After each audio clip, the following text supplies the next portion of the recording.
Welcome, ladies and gentlemen. My name is Andreas Holzinger. This is my 3-minute spotlight of my keynote on human-centered AI. So deep learning today has a performance even on human level and beyond. So there's no doubt that AI will find its way into medicine. Together with my group, I'm interested in 3 questions. Why can AI solve some tasks better than humans? Why did the AI even come to these results? And what if I change, replace, disturb, or remove input data?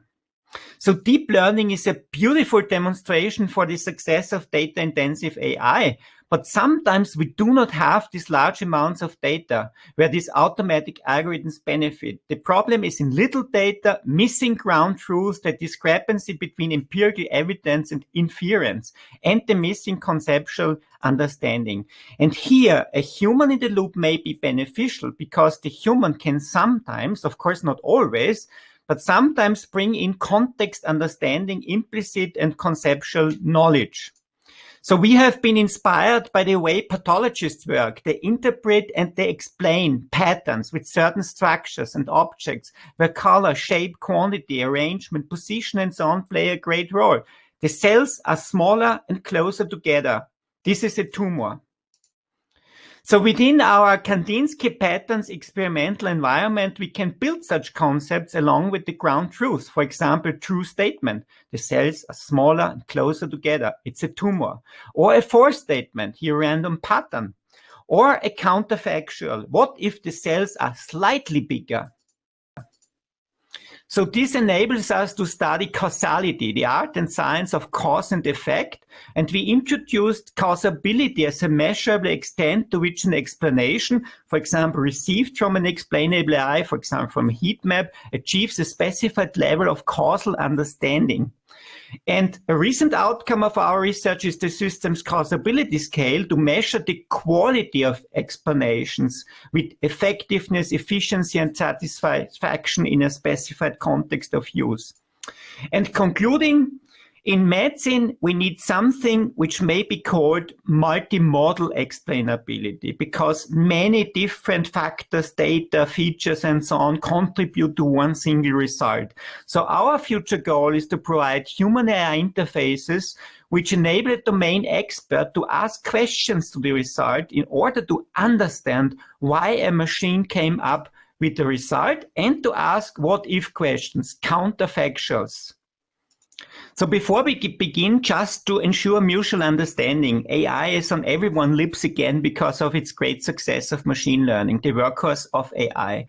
And one particular successful family of algorithms is deep learning. So I will not use these terms consistently in this talk. Often I talk just about algorithms. So the deep learning family, as we know, is very successful. Here, a recent example of the group around Demis Hassabis from DeepMind. So they use 3-dimensional diagnostic optical coherence tomography scans. This is typically done in an eye clinic. And the challenge here was to learn from fewer data sets because annotation is very costly and also prone for human errors. They used 900 sets for training and 15,000 for pre-training instead of millions. And on the left, you can see the ROC curve, so the algorithm exceeds human performance. And below right, you see also a good generalization to a new scanning. So at first they have 46% error, and after retraining, the error goes down to 3.4%, which is amazingly good. So, and here a recent work from the Princess Margaret Cancer Center in Toronto on histopathology. So they applied a CNN to a repository of 840,000 histopathological image tiles and learned representations into a 512-dimensional feature vectors. So the novelty here is that they demonstrated that individual machine-engineered features correlate with salient human-derived morphologic constructs and ontological relationships. And this actually is an important next step in an overlap between human and AI reasoning. And this will help definitely to eliminate bias and provide the accountability for future AI-assisted medicine. This is really awesome. And of course, I'm proud that they reference to our work on causability, which I will discuss later. So together with my group, I'm interested in 3 questions. So number 1, why can AI solve some tasks better than humans? Why did the AI even come to these results? And finally, what if I change the input data? For example, replace, disturb, remove, or more technically, what if the input data changes counterfactually? So what do we need to make AI even more successful? Robustness and interpretability. Robustness is closely related to the ability to generalize. And why do I mention robustness and interpretability together? So robustness is a ubiquitous feature of biological systems, as we humans are, and it ensures that specific functions of the systems are maintained despite external and or internal perturbation. And I will show you later on how we can make use of human robustness by bringing in concept knowledge into the machine learning pipeline. And this can be done via human in the loop, for example, and how we can benefit from this to make our algorithms more robust. So a typical example here, what you see is an adversarial. The best performing algorithms are very sensitive to perturbations, which are not even visible to a human observer. And even worse, this is not visible that the output has completely changed. Here from benign to malign, which might have dramatic consequences. So I just jump into the straight into the challenges. Remember, machine learning means to solve hard inference problems from data. So we need data, and this is why Pierre-Simon de Laplace spoke about inverse probability. So most of our data in the medical domain is of high-dimensional, multimodal. Many factors contribute to one single result.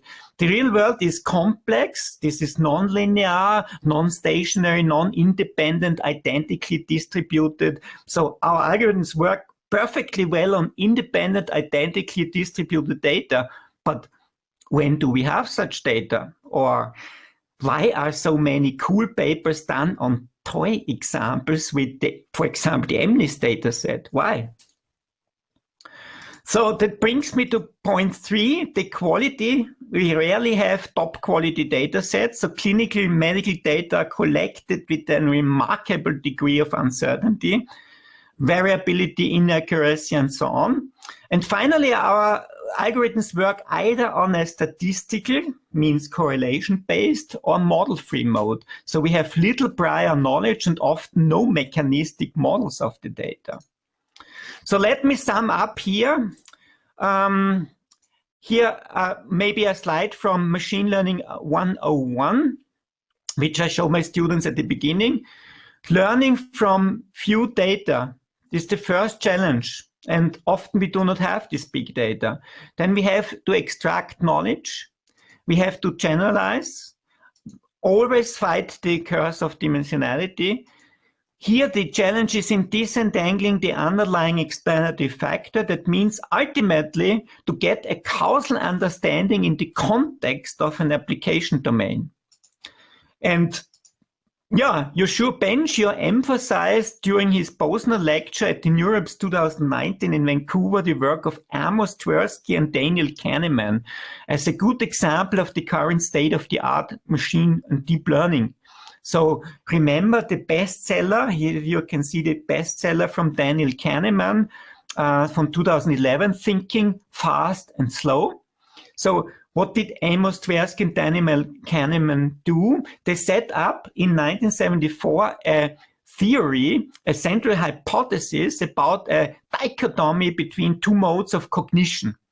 So we have, I have it highlighted here in blue. There's a system 1, which is fast, instinctive, and unconscious, which Ben-Shir considered as what deep learning can do at the moment. And then there is a system 2 cognition here, I highlighted in red, which is slow, logical, conscious, and which is, according to Ben-Shir, totally missing current AI.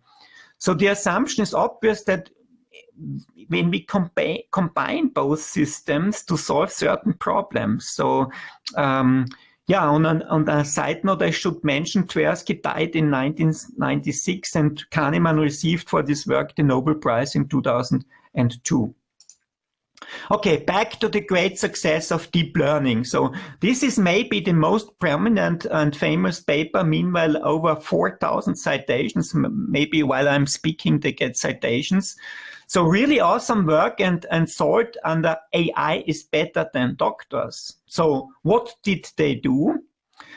Look above, they classified skin lesion using a single CNN, a simple inception V3, trained end-to-end from the derma images directly, used only pixels and disease labels as inputs, and for pre-training they used 1.3 million images from the ImageNet Challenge 2014, and then they used 130,000 clinical images consisting approximately 2,000 different diseases. And look at the ROC curve. The results are with 92% average classification performance on par with human dermatologists. So the red dots are the human dermatologists, or even better, as you can see.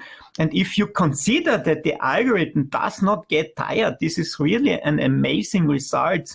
And doctors, I have shown this, they are really amazed about this performance. But the question remains open, why? Yeah, and the shown examples are definitely a beautiful demonstration for the success of data-intensive AI.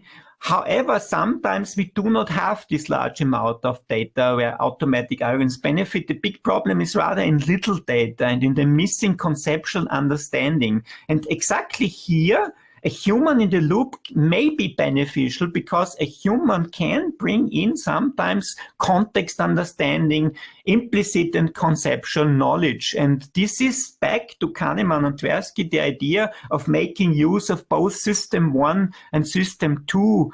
And imagine how powerful such a combined system could be. So let us give a brief overview of why people are considered robust, humans robust. Yeah. So sometimes, and I explicitly say not always, of course, to avoid in advance misunderstandings, only sometimes humans are able to make or to understand the context, to make inferences from little, noisy, incomplete data sets, to learn relevant, and I emphasize here the word relevant. So question, what is relevant? Very important. To learn relevant representations and to find these shared underlying explanative factors, in particular between P of X and P of Y given X, with the causal link between Y mapped to X. And learning from a few data, interestingly, humans can do this very well. The problem is, according to Tannenbaum from MIT, we don't know how they do that. And this is actually a good example for the usefulness of Laplace again. Yes, I know you are used to say Bayes, I know, but actually this work has been elaborated by Laplace, Pierre-Simon de Laplace.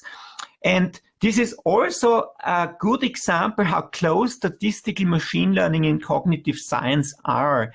This is modeling, and I would say in German, gesunder Hausverstand. This is modeling of common sense. We do this all the time in our daily life. You have an hypothesis, H, about your world. For example, the meaning of a word or a cause, given observed data X and subject to the constraints of a background theory T. This is your set of expectations. So now we score each hypothesis by computing posterior probabilities. So the likelihood of P of X given H and T measures how well each hypothesis predicts the data. And the prior probability P of H given T expresses the plausibility of the hypothesis given. This is our background knowledge. And the posterior probabilities P of H given X and T are now proportional to the product of these two terms. And remember, this is machine learning 101. This is just very simple likelihood times the prior. And this is representing our degree of belief in each hypothesis given both the constraints of the background theory D and the observed data X. So on a side note, of course, I should mention that to avoid critique, the computational challenge is in the normalization. So we have to divide the above term through the evidence.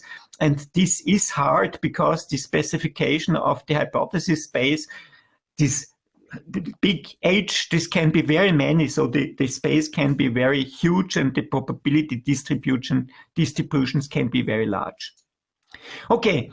A nice experiment, with this experiment presented by the Tenenbaum group, it will become very clear to us how super our human mind works and how bad our current algorithms are currently and what they are, that they are far away from human level AI. So look at this slide. So this is a pure fantasy object. And now I give you one arbitrary chosen object a name. For example, I say I pick one, I select one, and I say these are quaxels. So this is a quaxel, this is a quaxel, this is a quaxel. So I give you further examples, and now I ask you, can you identify other quaxels in this slide?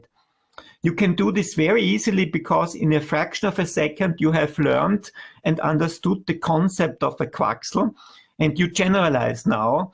And you are able to build rich models of the world and make strong generalizations. But how do we do that? The answer is we don't know it. So I just show you that this is still state of the art in understanding, context understanding. So the human mind makes empirical inferences that go far beyond the data available. And one of the main questions here actually is, how does abstract knowledge guide our learning and reasoning from few data?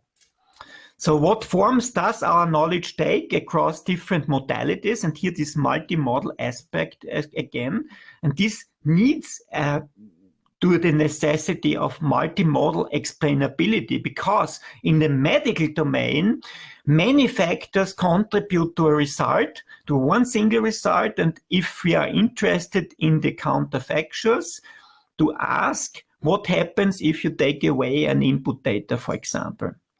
So the explainable AI community now separates between ante hoc and post hoc.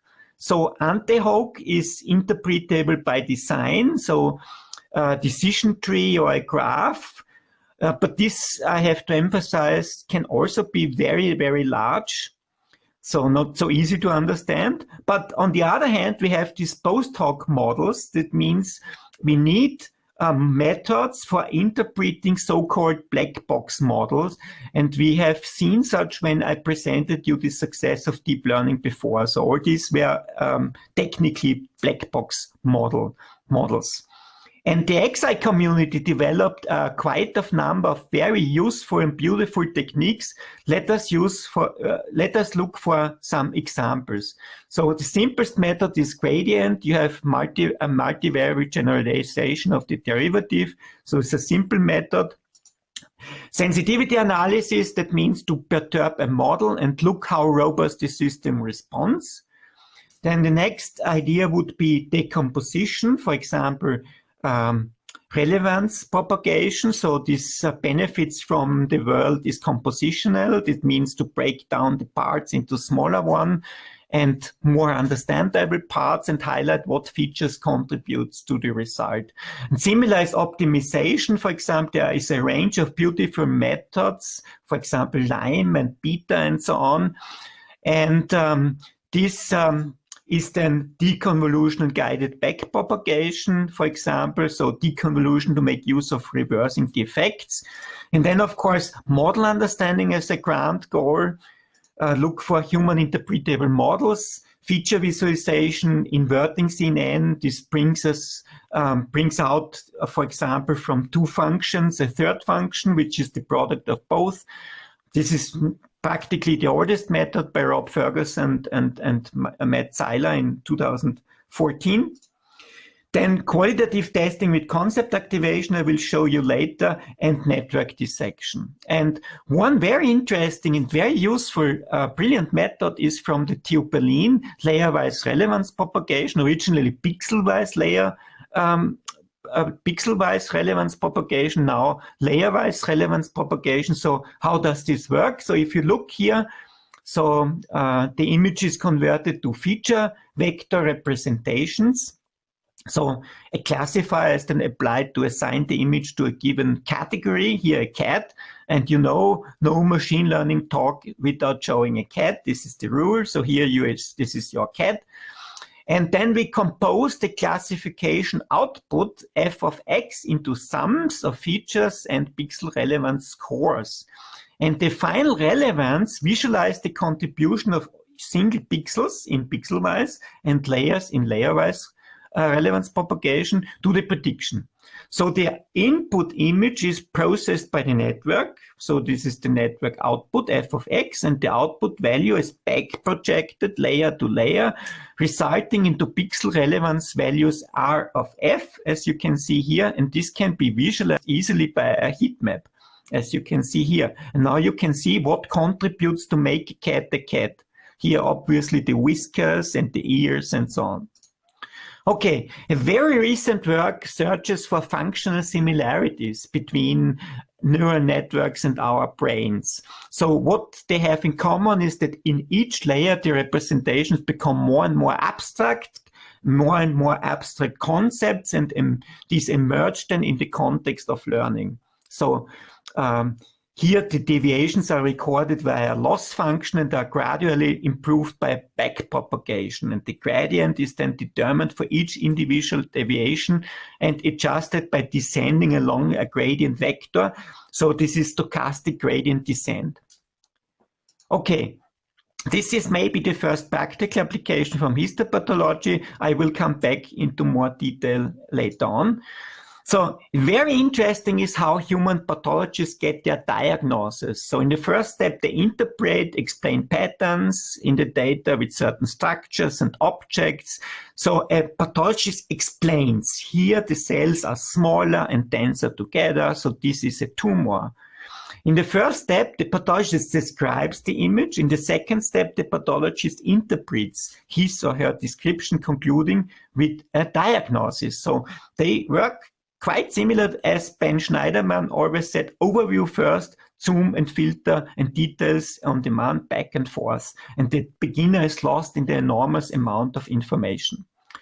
Yeah, let us quickly rehearse ground truth, because this is important just for mutual understanding. Ground truth is information provided by direct observation. That is what Bernhard Schölkopf calls empirical evidence. And this is in contrast to information provided by inference. And causal inference is a good example for causal reasoning. So I cannot often enough ask this question, what problems do we face in real medical world? I think this is maybe the problem we are faced, besides of confronted with non-IID data. And ground truth, the term itself historically comes from cartography. So in remote sensing, ground truth refers to the information collected on location, which is really down on Earth. And therefore, I like also the term mapping, because we have done our job if the ground truth is mapped to 100% on the model, in the real Earth surface. So Vasily Kandinsky inspired us, the Russian painter, because he analyzed the geometrical elements which makes up every painting, the point, the circle, the line. So he did not analyze them objectively from the physical perspective, but from the point of view of their inner effect on the observer. This is psychology. And he described that there are basic forms, and these forms can be used to set up more complex compositions. And more experimental studies were done in 1962 by Hubel and Wiesel, which later inspired the deep learning community and the people around, particularly the people around Jeffrey Hinton et al. So the experimental proof here is this what Yann LeCun is always saying, luckily our world is compositional. And this also inspired us for the development of our Kandinsky patterns, because layer for layer, the network is composing primitives to higher concepts. So this is really fascinating. So what do we define? We define a Kandinsky figure as a square image containing 1 to n geometric objects. Each object can be characterized by its shape, by its color, size, position within the square. The objects do not overlap and are not cropped at the border. And all objects, and this is very important to mention, is that all objects are easily recognizable and clearly distinguishable by a human observer. So a statement can then be either a mathematical function or a natural language statement, which can be true or false, and we can produce counterfactuals.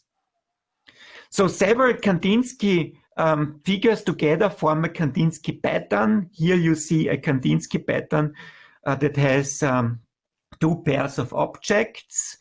I can show it to you. This is the description, the language description here. The Kandinsky pattern has two pairs of objects with the same shape. In one pair, the object have the same color. In the other pair, different colors. Two pairs are always disjunct, so they don't share an object. So within our Kandinsky patterns, in our experimental environment, we can build such concepts along with the ground truth. For example, a true statement. The cells are smaller and closer together. It is a tumor. Or a false statement here, a completely random pattern. Or a counterfactual. What if the cells are slightly bigger? So currently we are running a machine learning challenge where we challenge the AI community. Task 1, explain Kandinsky patterns algorithmically. That means to train a network which classifies Kandinsky figures according to the ground truth. And task 2, explain the Kandinsky pattern in natural language that the human can understand. Of course, a grand goal. And of course, we are interested in causality. That means to provide the underlying explanatory factors of why the 92% are true or the 8% are false. So this enables us to study causality, the art and science of cause and effect. And we introduced causability as a measurable extent to which an explanation, this is received from the explainable AI, as you have seen from the heat map, for example. So this could be an extension to layer-wise relevance propagation. So the measurable extent to which an explanation of a statement to a user achieves a specified level of causal understanding. And we measure this with effectiveness, efficiency, satisfaction in the specified context of use. The context is very important. And yeah, we have chosen the term causability in reference to the word usability. And a recent outcome of our research is the system's causability scale to measure concretely the quality of explanations with these before mentioned factors. So we have chosen again the word to remind you to the word usability. So it is important here again to mention that in medicine many different data contribute to one single results, and this means we need a multi-model view. So SCS, no, this is not Shopping City South, this is systems causability scale. So just a quick rehearsal. A statement S, you can see here, is either be made by a human S, subscript H, or a machine S, subscript M. And where S is a function of R, K, and C, and where R is a representation of an unknown or unobserved fact, U sub E, related to an entity.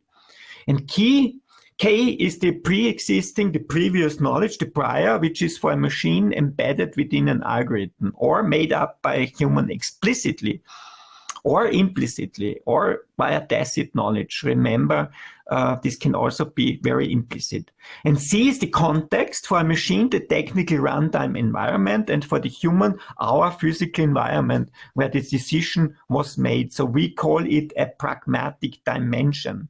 And now an unknown, unobserved fact, U sub E, represents a ground truth, GD, that we try to model with machines, M sub M, or as humans, M sub H. So I maybe should mention unobserved, hidden or latent variables are found in the literature for Bayesian models, hidden Markov models and methods like probabilistic latent component analysis. So the overall goal here is that a statement is congruent with the ground truth and the explanation of a statement highlights applied parts of the model. So this is the contribution.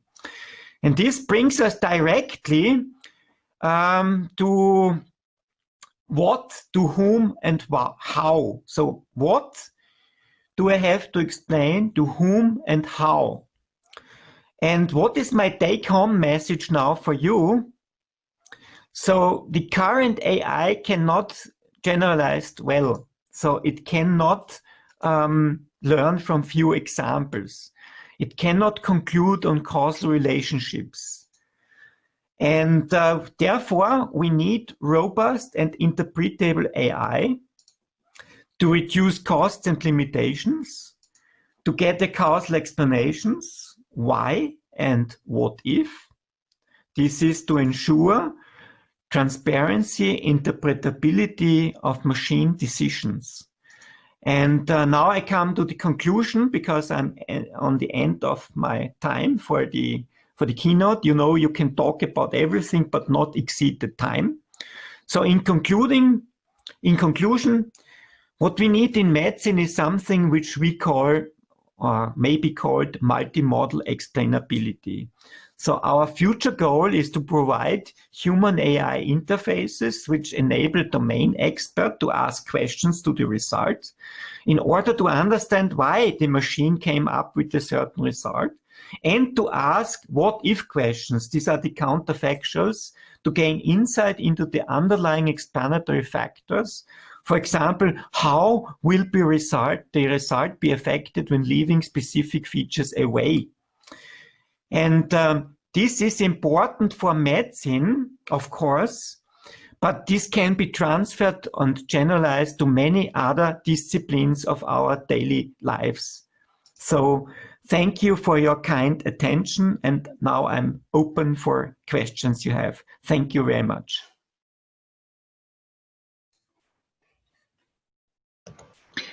So thank you, Andreas, for the presentation.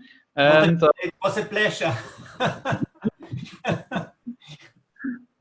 So there were already a few questions in the Q&A section, if you have on the button.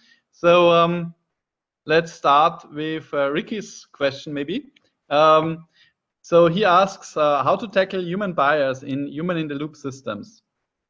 Yeah, excellent question. But before that, let me comment on the pleasure. So I would prefer now to sit with you together, chatting in vivo, and having some drinks together and with all the others. But unfortunately, we cannot do that now. But hopefully, we will meet next year. Yeah. So this is my great wish. Yeah, the question of Ricky is really excellent, because this is absolutely a topic at the moment: how to tackle human bias in human-in-the-loop systems.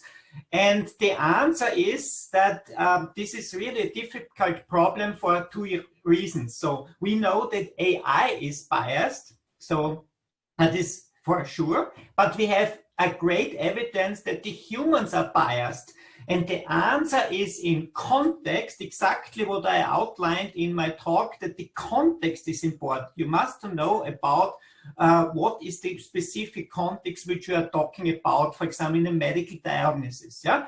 And the possible solution in the future could be what Amos Tversky and Daniel Kahneman said in 1974, in a combination of both the system 1 and system 2. That means that a collaboration between human and AI together. So my concrete answer is that the only possibility to tackle this human bias is in a combination of these AI systems and these human-in-the-loop systems. But it remains open, the question, how do we interface both together? So this is an absolute research topic, how to build human-AI interfaces which enable exactly this collaboration. Yeah. So this was the question of Ricky. I hope this is answered sufficiently. So maybe we can quickly Daniel, we can give Ricky. Okay. Yeah, Ricky, welcome. Very good question. Absolute hot topic. This will occupy us the next years. This is a really important research topic. Absolutely, yeah.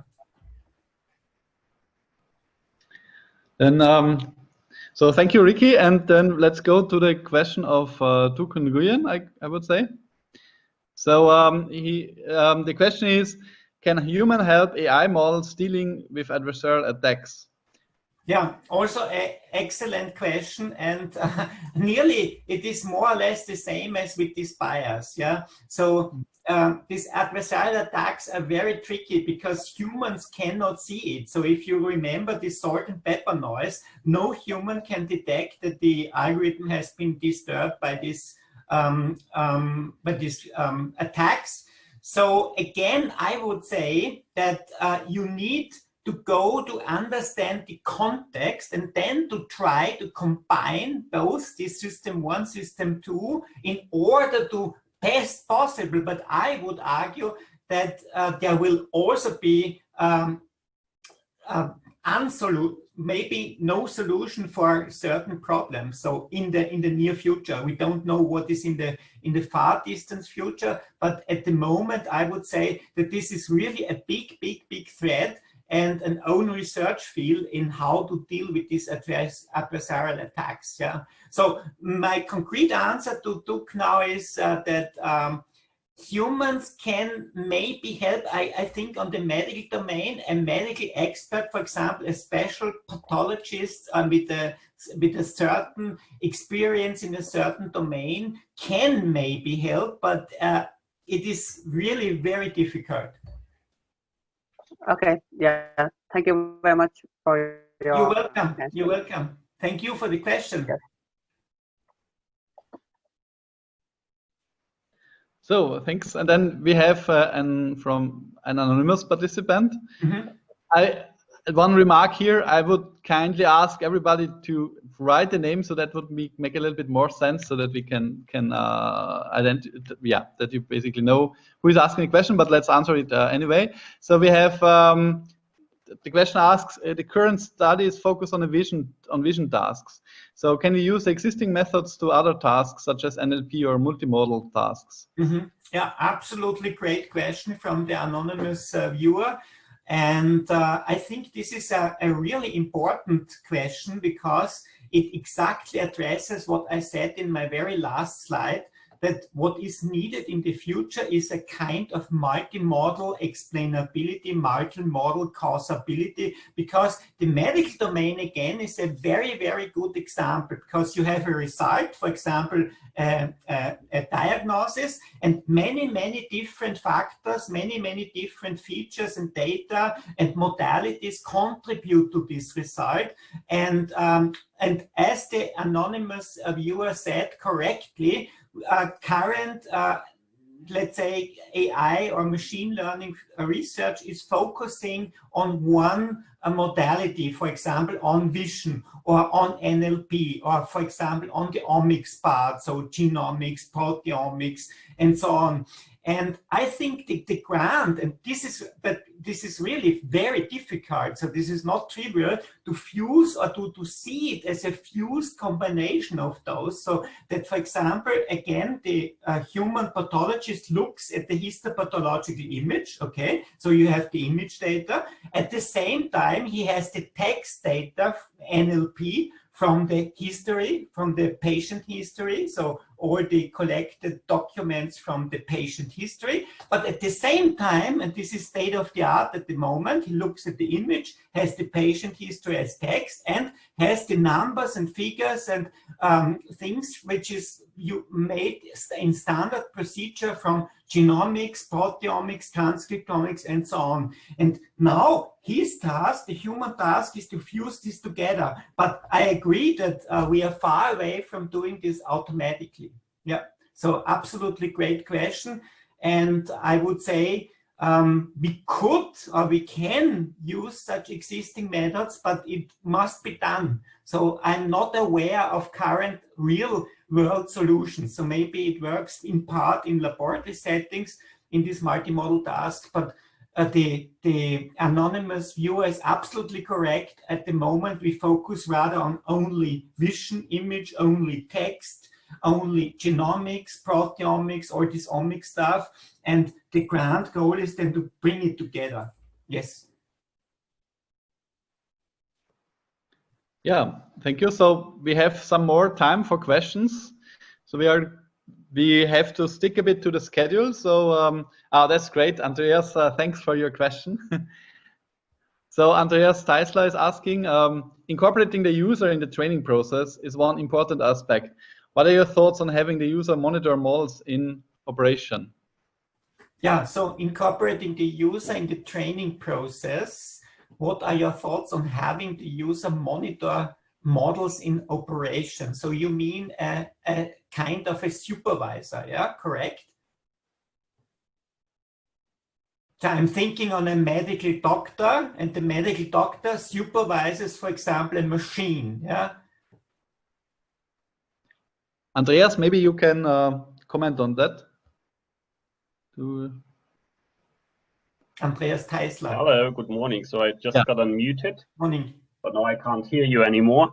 But I hope you can hear me. Yes, that's what I meant. Basically, after you have trained the model, and now you put it into operation, and there might be changes in the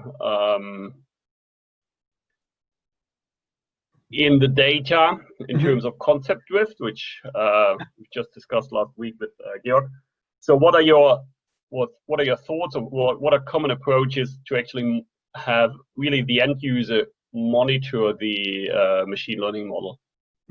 Yeah, this is an interesting question, because this brings me to a future thought, because we could, for example, experiment with the other way around, because currently it is true that, for example, you have a certain algorithm, for example, as I have shown this eye clinic real-world application where you, for example, in retinopathy can detect for certain diseases. And actually the AI algorithm gives a suggestion, and the doctor checks whether and to what extent this is true or not true. Yeah. And this is the current state of the art. So the machine is supervised by a human, but I would turn it the other way around and would, for example, envision a system where the human is supervised by an AI algorithm, for example. This would also be very nice. And having, so for example, the user monitored by an AI system and say, here you have made an error, maybe you look better at this. Or for example, have you checked this certain area, because it could be that there is some malignant melanoma on this side, for example. Yeah? So I think, again, the concrete answer to Andreas Teisler is, again, and unfortunately this is now very easy for me, but I would say this system 1 and system 2 combination, this is I think in the future maybe a solution to your particular problem, so that you can change, for example, in certain context, and I think everything is dependent on the context.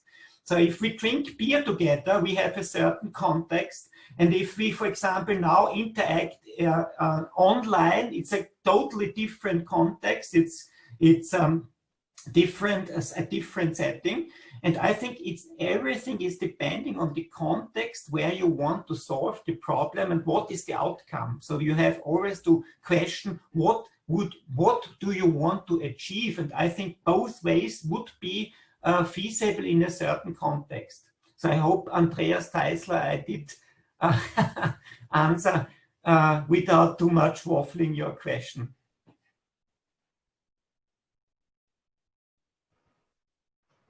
So, Andreas, okay, thanks.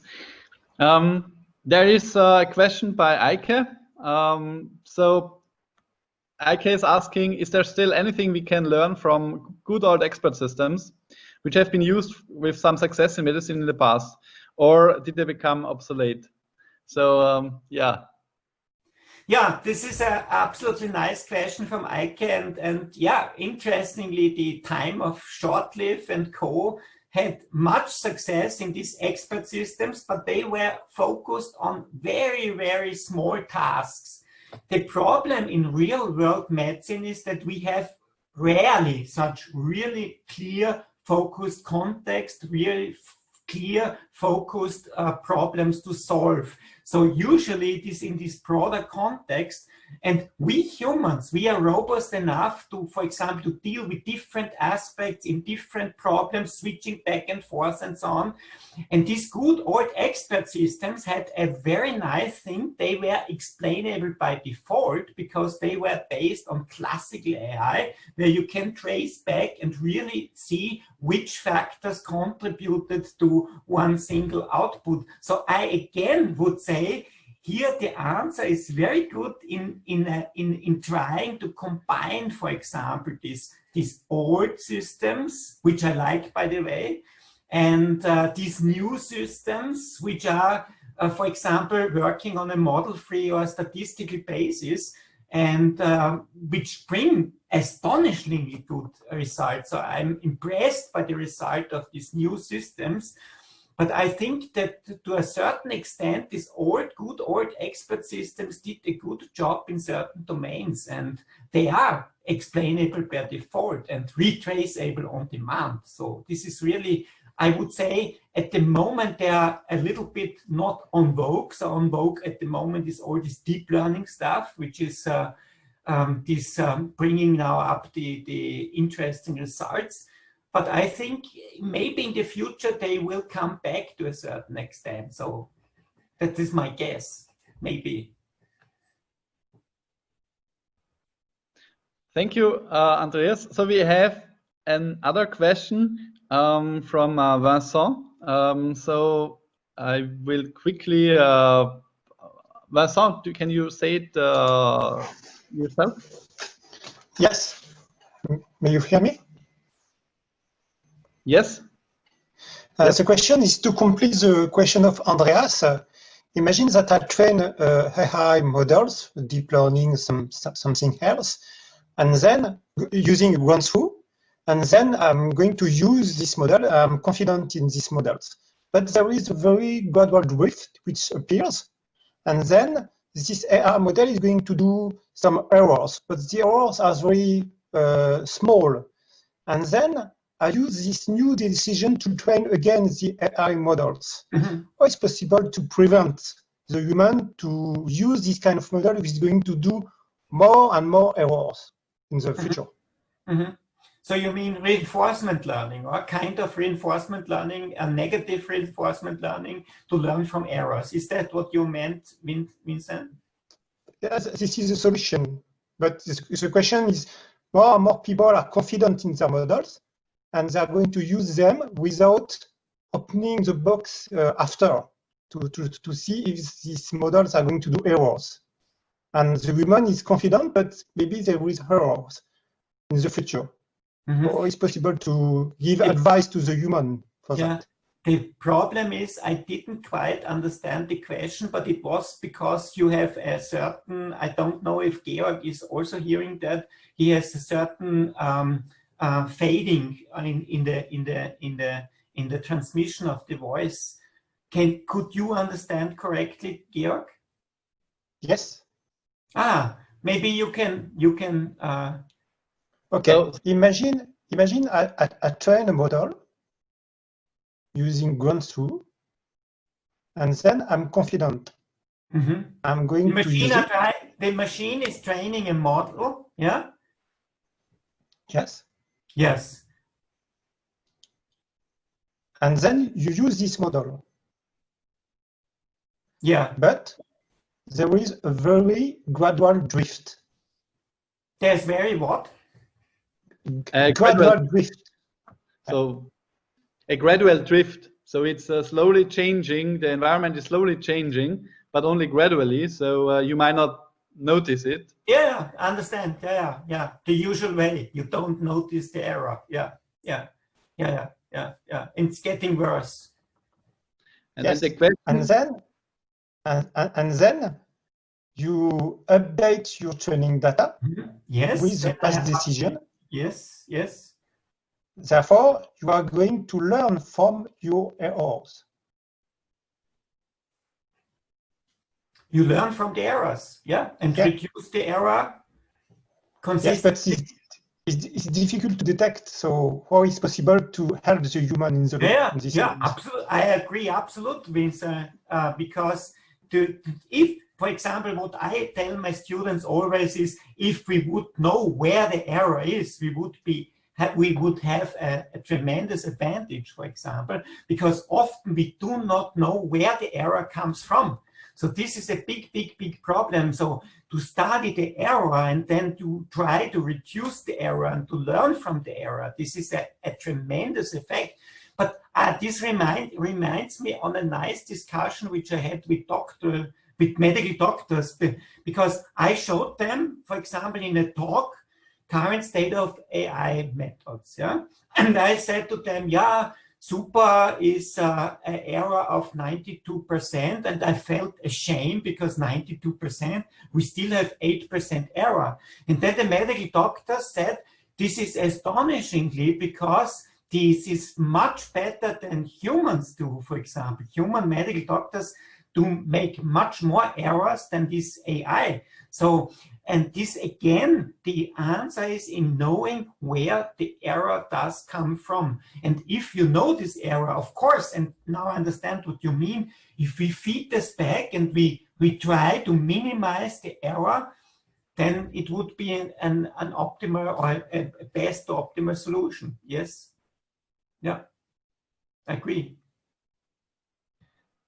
So thank you, Andreas, for your talk and for answering the questions, and thanks to all for the active discussion here, interactive discussion. That's what we are for. So we have to move forward to the next presentation, unfortunately. But I would like to suggest that you join us in the coffee break. Yes. There will be in the virtual room. There will be a poster stand for Andreas, so that we meet there, and we have also, of course, the chat to continue discussing. Thank you again, Andreas. Super, thanks. And with this, I would like to go to the next presenter. So let me just check. So that's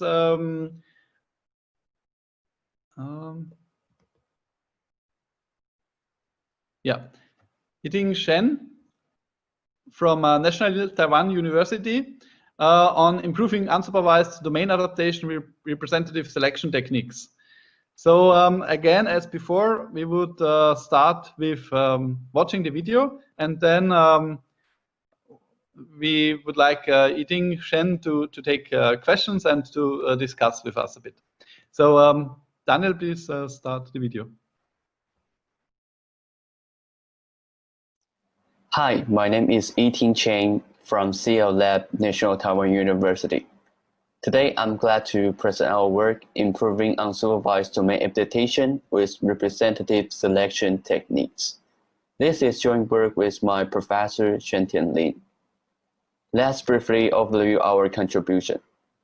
Domain adaptation is a technique that tackles the dataset shift scenario. Current research works mainly focus on either the covariance shift or the label shift settings. Nevertheless, we observe that neither of the settings can perfectly match the needs of a real-world biochemistry application. We carefully study the difficulties encountered by those settings on the application and propose two selection-based methods that can overcome different situations. The key idea of our proposed method is to select examples from the source data that are similar to the target distribution of interest. Experiments demonstrate that our proposed methods achieve better accuracy for the biochemistry application. We also show that our methods are extended to high-dimensional space by equipping with other feature embedding approaches. Here are our contribution of this work. Let's start our main parts of the presentation. In traditional machine learning setting, we typically assume that the training data and the testing data come from the same data distribution. dataset shift model the problem that the training data distribution is distinct from the testing data distribution. The researchers in domain adaptation focus on how to tackle dataset shift problem. For example, the training data could come from images crawling on the website, and the testing data could come from webcam images. In domain adaptation, we would call training data as source domain target data and testing data as target domain data. There are two common assumptions we will make in domain adaptation. The first one is covariance shift. Covariance shift assumes that the dataset shift comes from the issue that P of X and Q of X are different, while the conditional distribution P of Y given X and Q of Y given X are the same. For example, in MNIST to USPS task, we can see that the task style are different. The second one is label shift. In contrast to covariance shift label shift assumes that the P of Y is not the same as Q of Y, while P of X given Y and Q of X given Y are identical. Here's an example. That X be the symptoms and Y be a binary indicator of COVID-19. In cities, people had frequent contact with each other, so the proportion of people in city with COVID-19 is higher than in village. This paper is motivated by a real-world biochemistry application. We are given a Campbell dataset. Each data is a 300-dimension feature for the compound protein pair, and the corresponding label represents a binary indicator that this pair has a positive or negative effect. Therefore, it is a binary classification problem. Furthermore, in the Campbell dataset, we are also given that some data are related to Chinese medicine. We additionally use this data to form another dataset called HERB. The labels in Chinese medicine are hard to get because of the cost of experiments. Hence, how to leverage the rich information in Campbell-Minus dataset to the HERB dataset becomes our final goal. We first use t-SNE to embed the 300-dimension feature to 2-dimension. We can see that the Campbell-Minus dataset distribution is different from the HERB. That is typical. That's a typical dataset shift scenario. We finally formulate this problem as an unsupervised domain adaptation, where no label is available in the training phrase. Before we dig into solving this problem, we have to make some assumptions to our dataset. Based on Figure 1, we naturally make covariance shift assumption. There are two main approaches in this setting: reweighting and adversarial training. Reweighting method try to estimate the importance weight, which is equal to Q of X divided by P of X. If we have a good estimation, we can then do importance weighted minimization on source domain data. Currently, many works choose adversarial training to tackle domain adaptation under covariance shift. The concept of generative adversarial network is applied to this kind of method. For example, IJCNN is the representative method that it wants to learn an encoder which outputs a Q4 discriminator. That is to say, the discriminator could not distinguish between source and target embedding. We do the experiment to see the preliminary result. The red dashed line is the upper bound, named target only, which represents doing supervised learning on the target domain. The left bar named source only represents doing supervised learning on the source domain and directly testing on target domain. The right bar is the IJCNN method. We can see that even the accuracy of source only is better than IJCNN. One possible reason is that the adversarial training method tried to make P of E of X equals to Q of E of X. And based on covariance shift assumption, we can derive that P of Y is equal to Q of Y.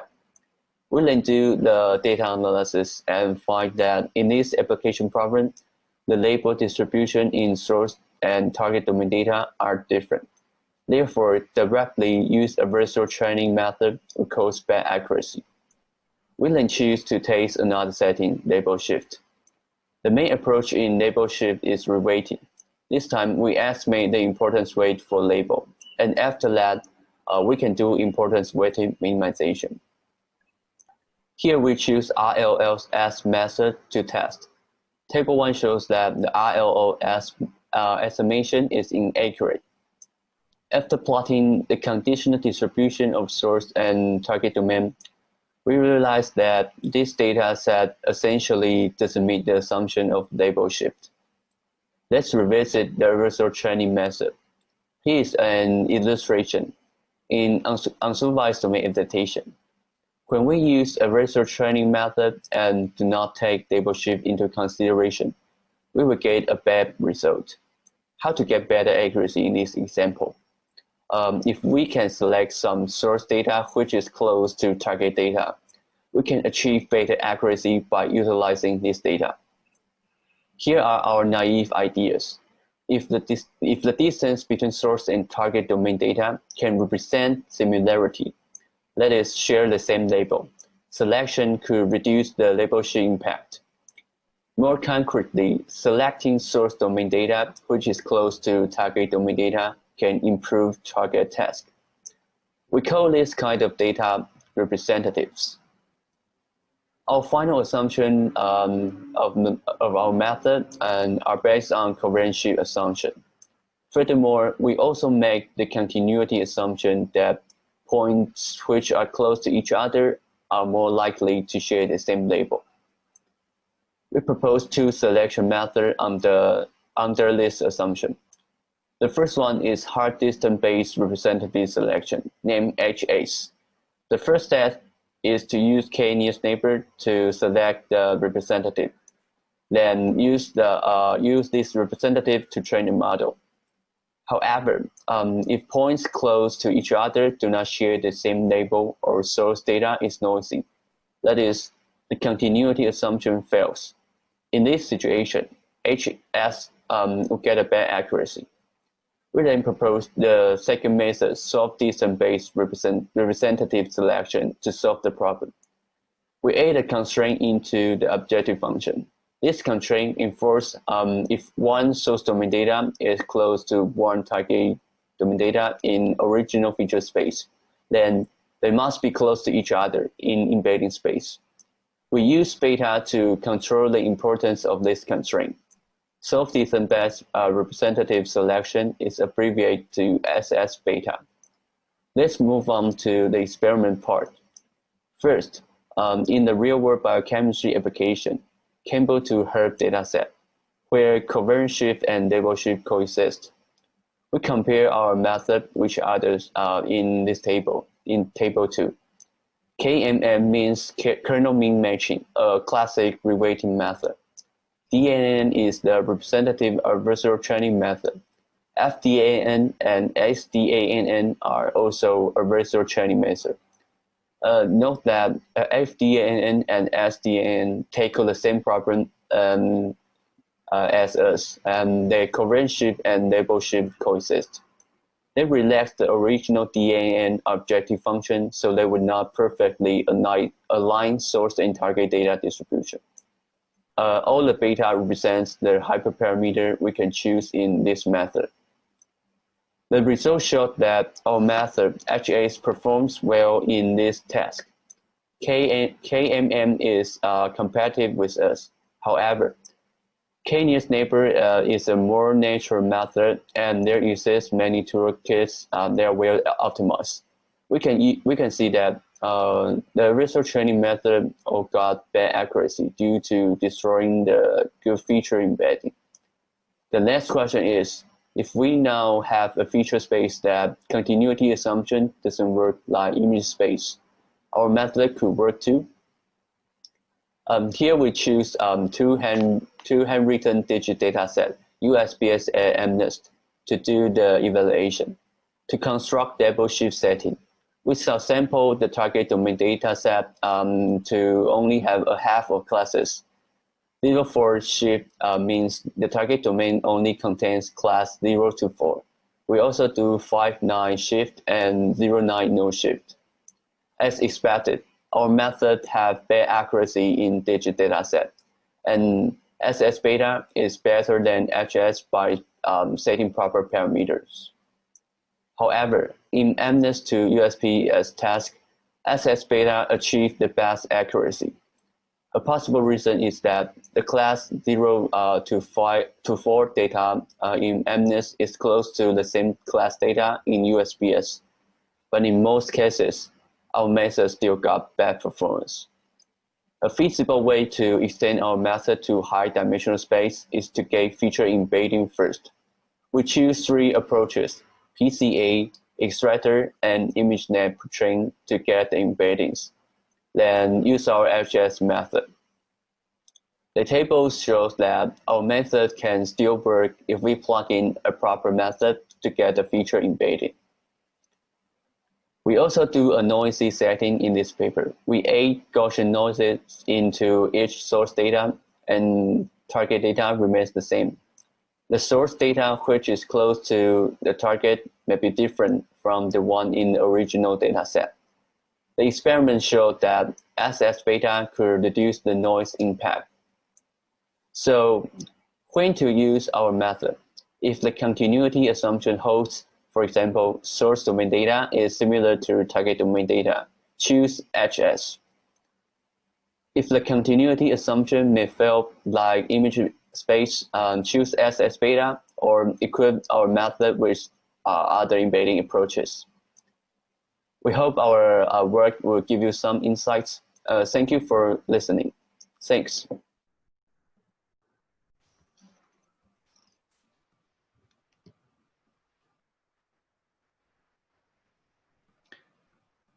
So, Hi, Thank- hi, all. Can you hear me? yes, we can hear you. Thanks for your presentation. And Okay. I think we will start right away with the questions. So,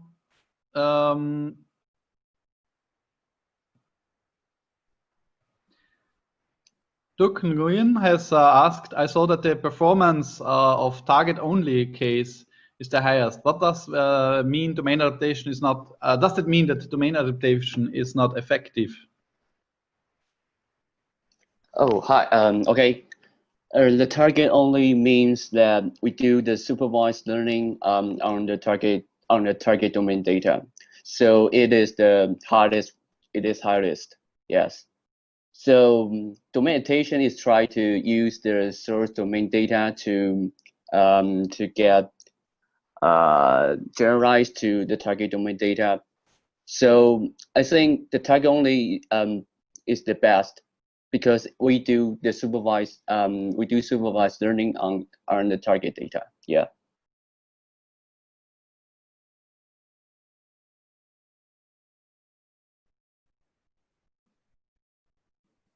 So,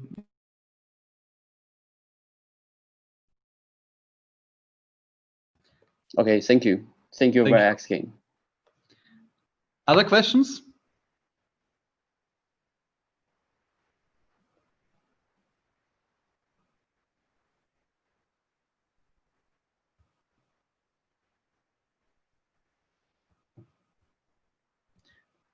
So, in general, it's also possible to just raise your hand within Zoom and then we can provide speaking whites. So if it's faster than typing, I think for the discussion, it's perfectly fine to just raise your hand and then we grant the whites.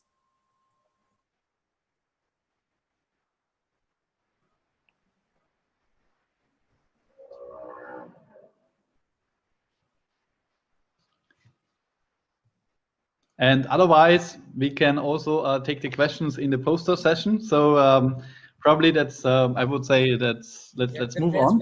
There's one question. Dirk just raised his hand, so maybe you can ask. Yeah. The question. Yes. I have another question. Your method is to select the features using nearest neighbor. Am I right? So In that case, how many labels you select in your methods? Actually, we do the experiments to taste different k neighbors, and we list in the paper, in our paper. Yeah. The k, the nearest neighbor number does not have a lot of effect. So we finally choose one for the nearest neighbor. Yeah. Or only one neighbor for Yeah. each sample in the target domain. Oh, okay. Yes. Okay. Yes. Thank you. Thanks for asking.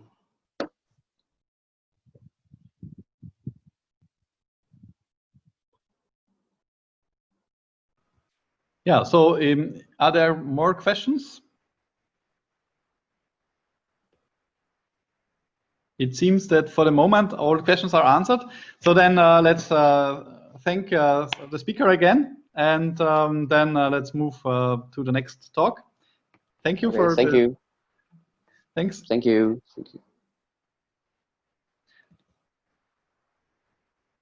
So the next presentation is from Duc Nguyen from KDDI Research in Japan, and it's also on transferability.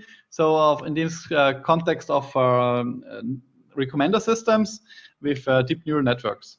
So let's watch the presentation first, and then go into questions again. Hello, everybody. My name is Duc Nguyen. I'm a researcher at KDDI Research. Today, I'm going to talk about our paper on the transferability of deep neural networks for recommender system. And this is the outline of my presentation. With the explosive growth of information available on the internet, it is now very challenging for users to find their desired products and services. So recommender systems are playing a central role to enhance user experience in online news services, e-commercial websites, and online advertising. So the main task here is to provide suggestions for items like news, books, movies to individual users. Over the past few years, a lot of neural network-based recommendation algorithms have been proposed, and most of the previous work on transfer learning for recommender system are either instant-based or feature-based. So they are difficult to apply when data cannot be shared between domains, such as in case of user privacy. On the other hand, deep neural networks are able to learn high-level abstractions of features from data, so they have high potential to transfer to other domains. In computer vision, it has been found that transferring earlier layers of convolutional neural network can improve the performance. So it is very important to understand the transferability of deep neural networks for recommender system. Here are the key highlights from our research. We focus on answering three key questions. First, does network-based transfer learning lead to better recommendation performance? Our research found that performance improvements are found in most cases, and in some cases it can be up to 90%. The second question is how to transfer a neural network for the best transfer performance. So we found a very interesting result, which is unlike computer vision tasks, layers close to the output are more transferable to the close to the input in case of recommender system. The third question is, what are the factors affecting the transfer performance? We've shown that KL divergence show high correlation with the transfer gain, whereas target domain size and sparsity has little impacts. Next, I will talk about the details of our research. First, let's talk about what is transfer learning. Traditional machine learning mostly deal with a single task. So the knowledge is isolated within each task. And the basic knowledge needs to be learned for every new task. The transfer learning is able to transfer knowledge, which is learned from previous task in learning a new task. For example, if we have built a model for car classification, we can use some of the knowledge for building a chart classification model. When doing transfer learning, first we need to determine the source, task, or domain to transfer the knowledge.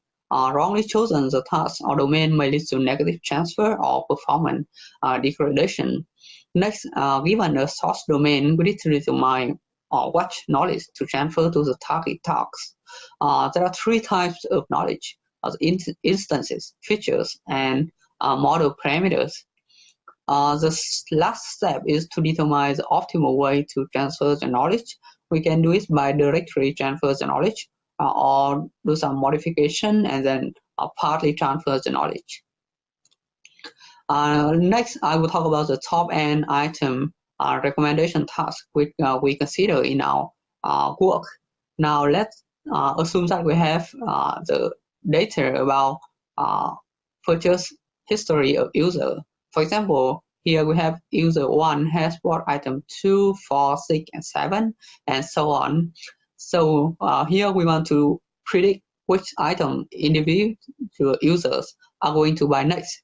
By definition, the top-end recommendation task will, for every user, determine n items that the user has not interacted in the past, but have the highest likelihood that the user will interact with in the future.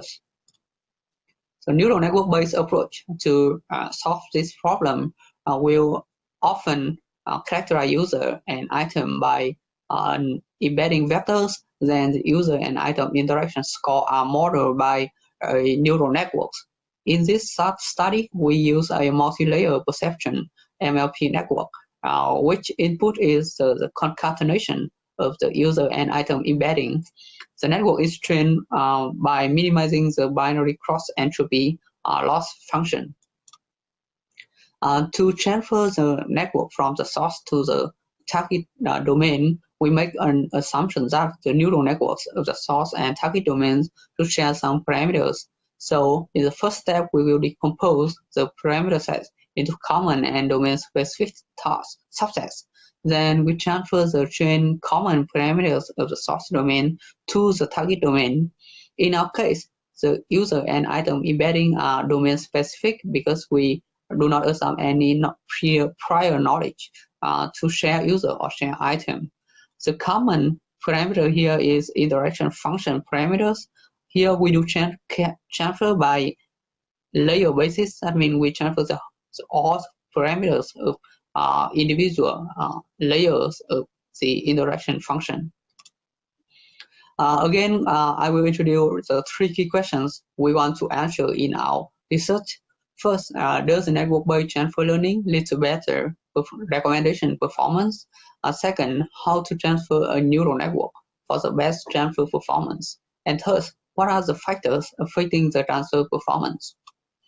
For our experimental setting, we use a embedding size of 32. The interaction function network includes 4 layers with a size of 64, 32, 16, and 8. We consider 7 transfer configuration. They are different by which layer to transfer. For example, config 1 transfer all the layers, while config 2 transfers the first, second, and third layers. For evaluation, we use leave one out protocol, in which for each user, we chose a test item among the items that the user have interacted with, and then additionally 99 negative items which have not been interacted by user. Then we rank the test item against the negative items and calculate the hit ratio at 10. So we use Amazon review dataset in which each domain corresponds to a product category.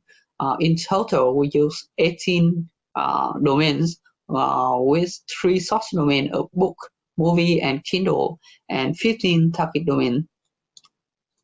First, we investigate the performance of transfer versus non-transfer. This table shows the transfer gain of individual configuration. Here, a negative number means that the transfer is lower than non-transfer, and a positive number means transfer is better than non-transfer. So we can see that transfer learning is better performance than non-transfer for 11 out of 15 target domains. The improvement are up to 19%. The highest are in the closing domain. Under the 4 domains of digital music, cell phone, office, and garden, the performance degradation of 1 to 8% are observed. In case of movies as a source domain, the positive transfer are observed for 14 out of 15 target domain, and the gain are up to 17%. We also see that the results are generally better than the case where book is a source domain. In case of Kindle as a source domain, 13 out of 15 target domain are with positive transfer, and the transfer gain are up to 15%.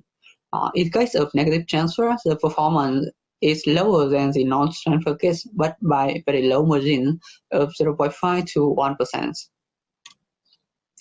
For the second question, we will study the best transfer configuration with different source and target domain as summarized in the left table. So we can see that best transfer configuration vary depending on the source and the target domain.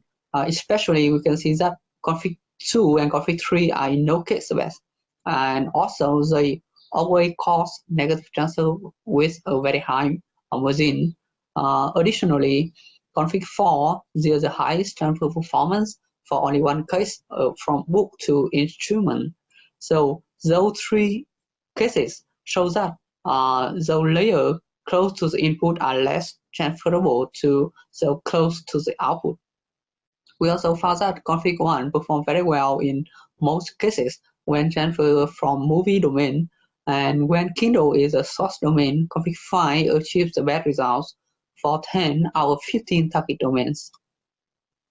Next, for question 3, we study the impact of different factors to transfer performance.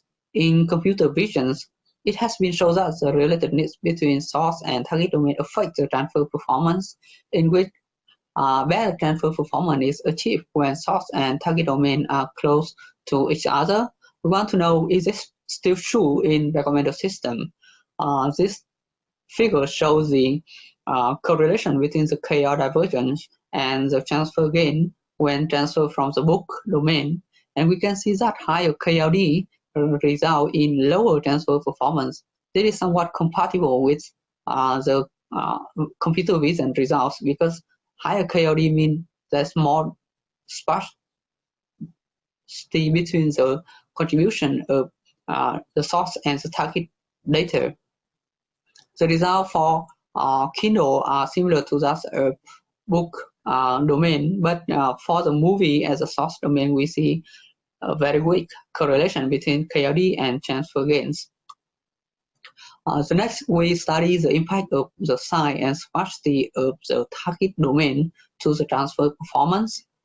We found that there's almost no correlation between the data size and transfer performance, with very low PCC and high p-values. Higher PCC and lower p-values are observed in case of sparsity, but they are still very limited because they are generally lower than 0.6. Finally, I would like to summarize our paper. In this work, we have studied the transferability of neural network for recommender system, and we found that network-based transfer learning has high potential in improving recommendation accuracy. In some cases, maybe up to 19%. And unlike computer vision, layers close to the output are more transferable in case of neural network for recommender system. We also found that the best transfer configuration, however, depends on the source and target domain, and KL divergence show high correlation to the transfer performance, in which higher KLD usually leads to lower transfer gain.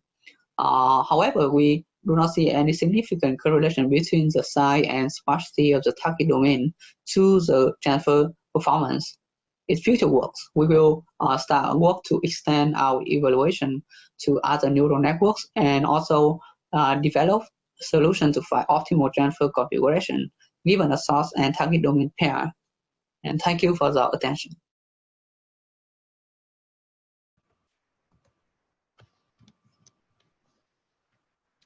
So thanks to Dirk for the talk. And with this, we would like to start on the questions. So as before, please either type the questions in the Q&A box or raise your hand and yeah, ask them directly.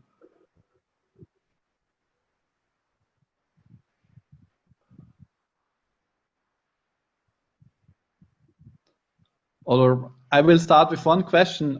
So it's very interesting that to see that actually this transferability is seems to be better for the layers close to the output rather than to the input. So what do you think this is? What the reasons for that are, and if there are other applications where that could be there could be a similar effect? Yes. So thank you for your questions. So the reason here, I think, is just because in recommendation system, the input to characterize the users and the item, which are very different between domains. So that part of the network are less likely to have the transferability. On the other hand, the later part of the network seem usually they do the same thing, predicting the interaction between the item and the user embedding. So that part can be easier to transfer to the target domains. And the reason why I'm doing this work, because we are now working on the case where we cannot share the data between domains, because for example, a lot of privacies, if the data contain user information, you may not be able to share the data. So what can we do is only we have the network. So if we can leverage some part of the knowledge from previously learned network, that can lead to better performance. That is very good in real applications where we cannot share the data itself. So thanks. So that would mean that you are sharing the output of the first layers as kind of a meta feature, or did I understand it correctly? Here I just share the parameters of the network. That means the weight and the bias in the neural networks. We only need to transfer that information. Mm-hmm. Okay, but that could be also interesting in other applications where you have probably some quite different input dimensions. Then probably you could see a similar effect there, I could imagine. So if you have very different, for example, image types, image sizes, maybe that could be interesting there as well.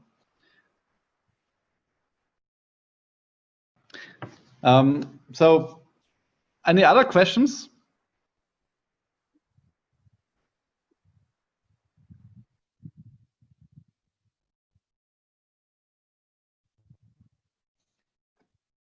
Yes, maybe I have a question, Georg. Yes, Vincent, please. Could you give us intuition? Why do you choose? Did you choose a hit ratio to compare your result? Yes, that is, actually we do have the results for other metrics like MRR or NECG, but because the trend are likely the same, and when we talk about the precision of some recommendation algorithms, the hit ratio, in my opinion, that is one of the most common metric, and actually we already do with other metrics, but because the trend are not so different, so we only select that metric.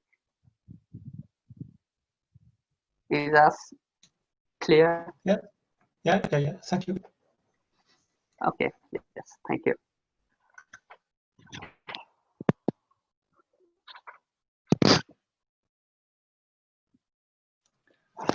So I think, well, let's see if there's another question.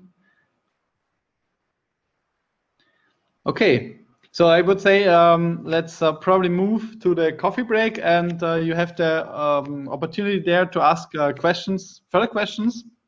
So we will have a short break of half an hour, and at 12 o'clock Central European Standard Time, we will meet back again in the very same Zoom session and continue with the second session and the invited talk by Eike Hühnermeier on how to measure uncertainty in uncertainty sampling for active learning. So with that, I would like to thank the speakers of this first session again. Thanks for presenting your work and for discussing it with us.